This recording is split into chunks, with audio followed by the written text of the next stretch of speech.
বাংলাদেশের অন্যতম প্রাচীন নিদর্শন ছোট সোনা মসজিদ। ছোট সোনা মসজিদকে বলা হয় সুলতানি স্থাপত্যের রত্ন।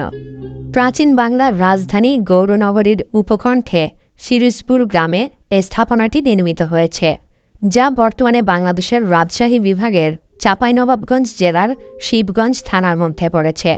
অতীতে ছোট সোনা মসজিদের বাইরের দিকে সোনালি রঙের আস্তরণ ছিল।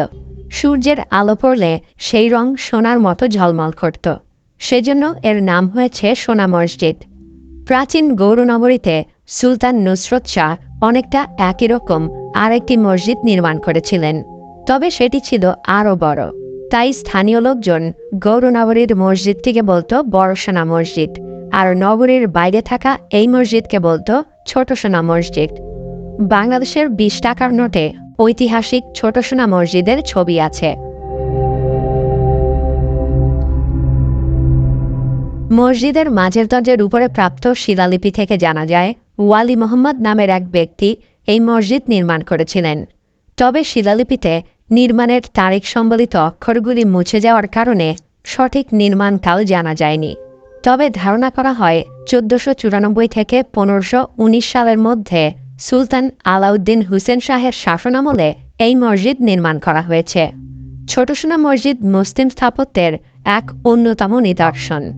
মসজিদটি হোসেন শাহ স্থাপত্য রীতিতে নির্মিত।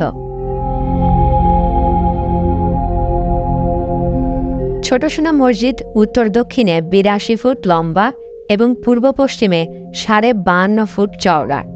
এই মসজিদের উচ্চতা 20 ফুট এবং দেয়ালগুলো প্রায় 6 ফুট পুরু।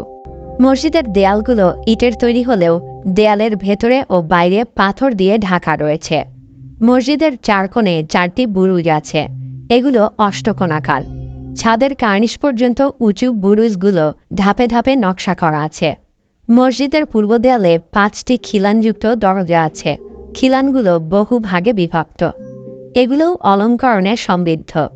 উত্তর ও দক্ষিণ দেয়ালে আছে 3টি করে দরজা, তবে উত্তর দেয়ালের সর্বপশ্চিমের দরজাটির জায়গায় রয়েছে সিঁড়ি।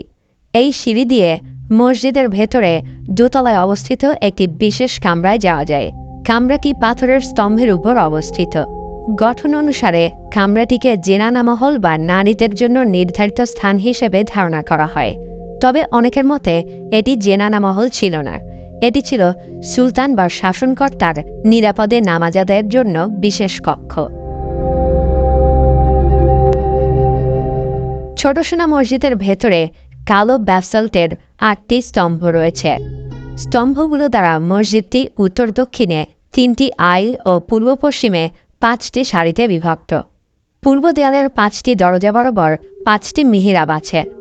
মিহিরাবগুলোতে পাথরের অলঙ্করণ রয়েছে। সর্ব উত্তরের মিহিরাবটির উপরে দোতলার কামরাটিতেও একটি মিহিরাব রয়েছে। মসজিদের 8টি স্তম্ভ ও চারপাশের দেয়ালের উপর তৈরি হয়েছে মসজিদের 15টি গম্বুজ। মসজিদের বাইরে যে কোনো পাশ থেকে তাকালে কেবল 5টি গম্বুজ দেখা যায়। মাঝের গম্বুজগুলো বাংলার চৌচালা ঘরের মতো। সোনা মসজিদের অলঙ্করণে মূলত পাথর, ইট, টেরাকোটা ও টাইল ব্যবহার করা হয়েছে। এগুলোর মধ্যে পাথর খোদাইয়ের কাজই সবচেয়ে বেশি দেখা যায়। মসজিদের সম্মুখভাগ, বুরুজ এবং দরজায় পাথরের অত্যন্ত মিহি নকশা খোদাই করা হয়েছে। ছোট সোনা মসজিদের আঙিনায় ঢোকার পথে একটি তোরণ রয়েছে। তোরণটি মসজিদের মাঝের দরজা বরাবর অবস্থিত। অতীতে এই তোরণের সাথে মসজিদের চারপাশে পাঁচিল ছিল, কিন্তু সেই পাঁচিলের প্রায় সম্পূর্ণ বিলুপ্ত হয়ে গেছে। তার বদলে চারপাশে কাঁটাতারের বেষ্টনী দেওয়া আছে। মসজিদের আঙিনায় বাঁধানো মঞ্চের উপর 2টো কবর রয়েছে। কবর দুটো কার সে সম্পর্কে সঠিক তথ্য জানা যায় না। কেউ কেউ ধারণা করেন কবর দুটি সোনা মসজিদ নির্মাতা ওয়ালি মোহাম্মদ ও তার স্ত্রীর কবর। আবার অন্যরা অনুমান করেন এগুলো ওয়ালি মোহাম্মদ ও তার পিতা আলীর কবরও হতে পারে। বাংলাদেশের আরেকটি অসাধারণ প্রাচীন স্থাপনা 60 গম্বুজ মসজিদ। 60 গম্বুজ মসজিদ বাংলাদেশের 3টি বিশ্ব ঐতিহ্যবাহী স্থানের একটি। ঐতিহাসিক 60 গম্বুজ মসজিদ সম্পর্কে জানতে চাইলে কি কেন কিভাবে এই ভিডিওটি দেখতে পারেন। পরবর্তী ভিডিও আপলোড হওয়ার সাথে সাথে দেখতে চাইলে কি কেন কিভাবে সাবস্ক্রাইব করে বেল আইকনটিতে ক্লিক করুন।